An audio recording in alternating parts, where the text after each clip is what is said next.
Students, welcome back to my YouTube class जिसका नाम है math series by Santosh Shikhat. अपनी सीरीज में मैं आपको करवा रही हूँ 12th स्टैंडर्ड की मैथ्स बुक। और अभी तक मैंने आपको एक्सरसाइज 9.2 तक करवाया और आज मैं आपको एक्सरसाइज 9.3 करवाऊंगी, जिसमें हमें ये गिवन है कि अगर आपको कोई इक्वेशन गिवन है तो आप उसका डिफरेंशियल इक्वेशन जो है वो कैसे कंस्ट्रक्ट करोगे, तो वो मैं आपको एक्सप्लेन करूँगी। So let's move to my class. Okay students, so how to construct the differential equation when a equation of the curve is given. So for this मैंने यहाँ पे 3 क्वेश्चंस लिए हैं। एक्सरसाइज 9.3 का क्वेश्चन वो फर्स्ट 3 और 10 दिया है लिखा है, जिसकी हेल्प से मैं आपको इसका कॉन्सेप्ट एक्सप्लेन करने की कोशिश करूँगी एंड आई होप कि आपको ये समझ में आएगा। तो मैं फर्स्ट क्वेश्चन से स्टार्ट करती हूँ स्टूडेंट्स। बेसिकली स्टूडेंट्स, हमारा एम क्या है कि ये जो डिफरेंशियल इक्वेशन है उसको आपको कंस्ट्रक्ट करना है। और जब हम डिफरेंशियल इक्वेशन को कंस्ट्रक्ट करते हैं, सॉरी यहाँ पे एक्स आएगा, जब हम डिफरेंशियल इक्वेशन को कंस्ट्रक्ट करते हैं तो जो रिजल्ट, जो डिफरेंशियल इक्वेशन हमारे पास में आता है उसमें कोई भी कांस्टेंट नहीं होना चाहिए, राइट।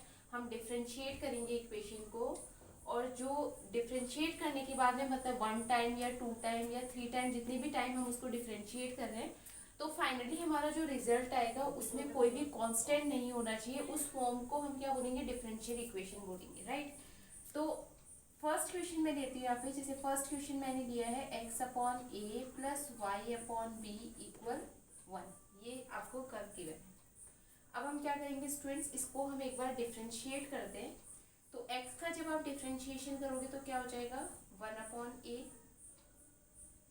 प्लस जब आप y का करोगे तो क्या हो जाएगा स्टूडेंट्स 1 अपॉन बी और dy अपॉन dx हो जाएगा इक्वल 0, राइट स्टूडेंट्स। अब स्टूडेंट्स जब मैं यहाँ से dy अपॉन dx की वैल्यू अगर मैं निकालूँ तो क्या आएगी, इस टर्म को उधर ले जाऊँ तो ये -1 अपॉन ए हो जाएगा और ये b जब उधर जाएगा तो ये b अपॉन ए हो जाएगा। मतलब आपके पास में dy अपॉन dx की वैल्यू जो है वो ये आ रही है, राइट। अब स्टूडेंट्स देखो, अगर मैं यहाँ से a और b की वैल्यू निकाल के अगर मैं पुट करती हूँ, सपोज अगर मैं इस इक्वेशन में से a की वैल्यू निकाल के पुट करती हूँ तो वो b की फॉर्म में आएगी। अगर b की वैल्यू निकालूँ तो a की फॉर्म में आएगी, मतलब एक कांस्टेंट तो उसमें रहेगा ही। तो इससे बेटर है कि मैं क्या करूँ, इसको एक बार और डिफ्रेंशिएट करूँ। तो जब आप इसको एक बार और डिफ्रेंशिएट करोगे तो ये क्या हो जाएगा student, d square y upon d x square equal 0। जब आप एक बार और इसको डिफ्रेंशिएट करोगे तो ये क्या हो जाएगा स्टूडेंट्स, 0 हो जाएगा। तो स्टूडेंट्स ये जो हमारे पास में इक्वेशन आ रही है यही हमारी क्या है, डिफरेंशियल इक्वेशन है। मतलब ये जो आपको गिवन कर्व है इसका डिफरेंशियल इक्वेशन क्या होगा, ये होगा, राइट। अब आप देख रहे हो इसमें कोई भी कांस्टेंट नहीं है तो ये हमारे पास में क्या है, डिफरेंशियल इक्वेशन है, राइट स्टूडेंट्स। एक नेक्स्ट क्वेश्चन मैंने यहाँ पे लिया है, क्वेश्चन नंबर 3 लिया है, y equal a e raise to power 3x plus b e raise to power -2x है, राइट। अब जब आप इसका एक बार डिफ्रेंशिएशन करोगे, मैं इसको y डैश भी लिख सकती हूँ स्टूडेंट, dy अपॉन dx को मैं y डैश भी लिख सकती हूँ। तो y डैश इक्वल हो जाएगा ये a e raise to power 3x और 3x का जब आप वापस करोगे तो 3 आएगा। Same way b e raise to power -2x और जब आप -2x का वापस करोगे तो -2 आएगा, राइट।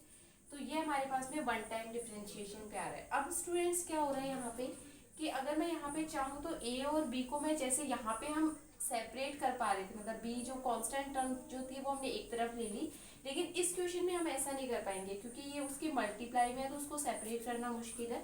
मतलब वो x की टर्म साथ में रहेगी हमेशा, राइट। तो हम क्या करते हैं स्टूडेंट्स, इसको एक बार और डिफरेंशिएट करते हैं क्योंकि यहाँ पे ये हमारे पास में y की वैल्यू भी नहीं आ रही कि हम y पुट करते, तो हम इसको एक बार और डिफरेंशिएट करते हैं।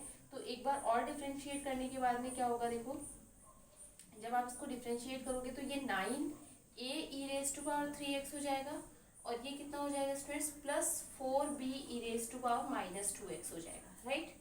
अब स्टूडेंट्स यहाँ पे क्या हो रहा है कि आपको कुछ ऐसा ऐड सब्ट्रैक्ट करना पड़ेगा कि y की वैल्यू बन जाए। देखो स्टूडेंट, जब भी आपके पास में क्वेश्चन जो है वो एक्सपोनेंशियल फॉर्म में हो या फिर साइन और कॉस के फॉर्म में हो, तो स्टूडेंट्स आप जब उसको एक बार डिफरेंशिएट करने के बाद जब एक बार और डिफरेंशिएट करोगे तो आपके पास में कहीं ना कहीं y की ही वैल्यू वापस आ जाएगी, y और y डैश की वैल्यू आ जाएगी, तो आप वो पुट कर सकते हो उसमें।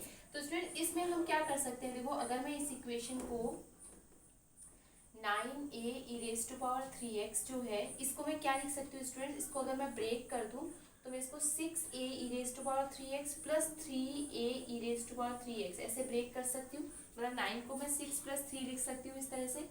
और स्टूडेंट्स हम क्या कर सकते हैं यहाँ पे,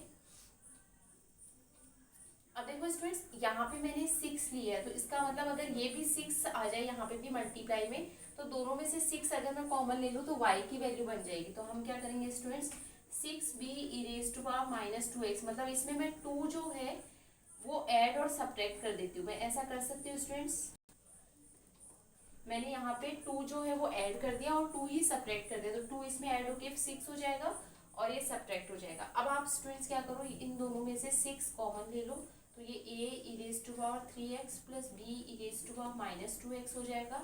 और ये यहाँ पे स्टूडेंट्स क्या बन रहा है आपके पास में, आप देख रहे हो y डैश की वैल्यू बन रही है। अगर मैं इनको एक साथ लिखूँ तो 3a e to power 3x minus 2b e to power minus 2x, right. तो ये एक तरह से स्टूडेंट्स क्या बन रहा है आपके पास में, y डैश की वैल्यू बन रही है। तो हम स्टूडेंट्स क्या कर सकते हैं, y double dash equal 6y, और इसको मैं क्या लिख सकती हूँ, y डैश।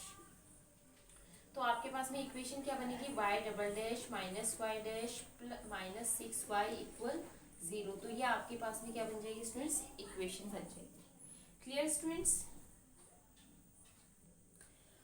अब स्टूडेंट्स मैं आपके सामने क्वेश्चन नंबर 10 एक्सप्लेन कर रही हूँ, जो कि आपकी एक्सरसाइज 9.3 का क्वेश्चन है। एक बार मैं क्वेश्चन रीड कर देती हूँ। Form the differential equation of the family of circles having centre on y axis and radius आपको कितना गिवन है स्टूडेंट्स, 3 गिवन है इसका, राइट। तो आपको इसका डिफरेंशियल इक्वेशन जो है वो लिखना है, राइट। अब स्टूडेंट्स पहले तो आपको सर्कल का इक्वेशन लिखना पड़ेगा। सर्कल का जो स्टैंडर्ड इक्वेशन होता है स्टूडेंट्स वो क्या होता है, x minus h whole square plus y minus k whole square equal a square, जहाँ पे एच और के क्या होते हैं, उसके सेंटर के कोऑर्डिनेट और सेंटर पॉइंट होते हैं, और ए जो है हमारे पास में क्या होता है स्टूडेंट्स, रेडियस होता है, राइट। तो ये क्या बोल रहा है, circle having centre at y axis. तो अगर मैं आपको थोड़ा सा ड्रॉ करके एक्सप्लेन करने की कोशिश करूँ तो centre at y axis, centre कहाँ पे है, वाई एक्सिस पे, और रेडियस कितना है स्टूडेंट्स, 3 है इसका, राइट। तो इसका मतलब इसका जो सेंटर जो होंगे वो वाई पे होगा, तो 0 3 हो जाएगा, क्योंकि एक्स कोऑर्डिनेट 0 होगा और वाई कोऑर्डिनेट जो है वो क्या होगा, 3 होगा, राइट। तो रेडियस अगर 3 है और वाई एक्सिस पे है तो स्टूडेंट्स ये जो सर्कल है वो इस तरह का सर्कल होगा आपके पास में, राइट। तो इसका जो इक्वेशन अगर मैं लिखूँ यहाँ पे तो x square plus y minus 3 whole square equal 3 square, ये हमारे पास में इक्वेशन होगा इसका, राइट। अब स्टूडेंट्स आपको क्या करना है, इसको डिफरेंशिएट करना है। तो 2x प्लस 2y माइनस 3 और dy अपॉन dx, जब आप इसको करोगे तो 2y माइनस 3 हो जाएगा, y को वापस करोगे तो dy अपॉन dx आ जाएगा, और ये इक्वल तो 0 हो जाएगा, क्योंकि 3 कांस्टेंट है, कांस्टेंट का डिफरेंशिएशन 0 होता है, राइट। अब स्टूडेंट्स हम क्या करेंगे, ये 2 जो है मैं कॉमन लेके 0 में ले जा सकती हूँ। तो आपको स्टूडेंट्स यहाँ पे y minus 3 d y upon d x equal, मैं इसको माइनस एक्स लिख सकती हूँ, राइट। टू तो कैंसिल हो जाएगा और ये x को मैं उधर ले गई तो माइनस एक्स हो गया। आपके पास में d y upon d x की जो वैल्यू है स्टूडेंट्स वो क्या हो गई, minus x upon y minus 3 होगी, राइट। अब देखिए स्टूडेंट्स मैं यहाँ पे क्या कर सकती हूँ कि ये जो,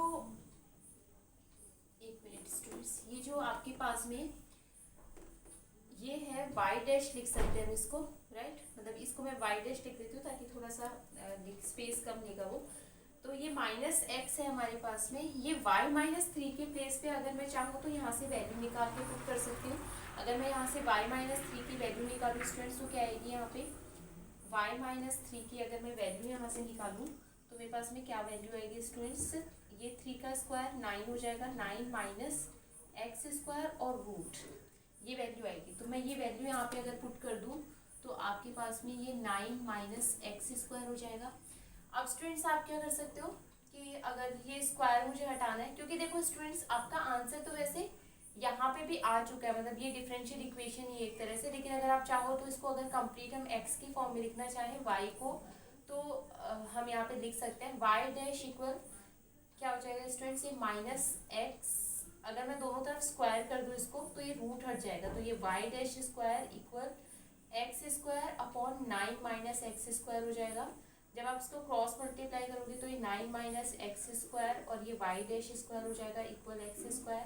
अगर आप इस एक्स इसको उधर लेके जाना चाहते हो तो आप इसको x square minus 9 minus x square y dash square equal 0 हो जाएगा। अगर आप, क्योंकि आंसर में पीछे जो आंसर गिवन है एक्सरसाइज के पीछे वो उस वहाँ पे इसको प्लस में लिखा हुआ है, तो आप इसको ऐसे भी लिख सकते हो। ऐसे लिखोगे तो भी वो करेक्ट है, कोई प्रॉब्लम नहीं है। बट अगर आपको ये कंफ्यूजन हो कि पीछे तो ये आंसर आ रहा है, तो इसलिए मैं आपको बता रही हूँ आप इसको माइनस साइन कॉमन लेके ऐसे भी लिख सकते हो, तो आपका आंसर पीछे मैच करेगा, राइट। तो इस तरह से आप इसको लिख सकते हो, राइट। तो इस तरह से स्टूडेंट्स हम क्या करते हैं, डिफरेंशियल इक्वेशन जो है वो फॉर्म करते हैं जब भी हमें कोई इक्वेशन गिवन होती है। बेसिकली हमारा एम ये होता है कि उसमें हमें डिफरेंशिएट करना है, और डिफरेंशिएट करते हुए हमें कुछ चीज़ें जो है वो फॉलो करनी है। जैसे उसका जो लास्ट में जो आंसर आएगा उसमें कोई कांस्टेंट, मतलब ए बी जो भी कांस्टेंट दे रखा है वो नहीं होना चाहिए। और वो आपको या तो एक बार डिफरेंशिएट करने से वो डिलीट हो जाएगा, या फिर आपको 2 बार भी करना पड़ सकता है। कई बार में वाई की वैल्यू वापस पुट करनी पड़ती है उसमें वाई डैश की वैल्यू। तो ये आप जब धीरे धीरे प्रैक्टिस करेंगे तो उससे हो जाएगा, right. So thank you very much students for watching me, and I hope कि ये कॉन्सेप्ट आपको समझ में आया होगा। And if you want to ask any question then you can write in the comment box. अगर आप कोई पर्टिकुलर क्वेश्चन पूछना चाहते हैं तो आप कमेंट बॉक्स में लिख सकते हैं। मैं आप पूरी कोशिश करूँगी कि मैं आपकी हेल्प कर पाऊँ। So again thank you very much for watching me, and if you like my channel then please like it, share it and subscribe it. So thank you very much.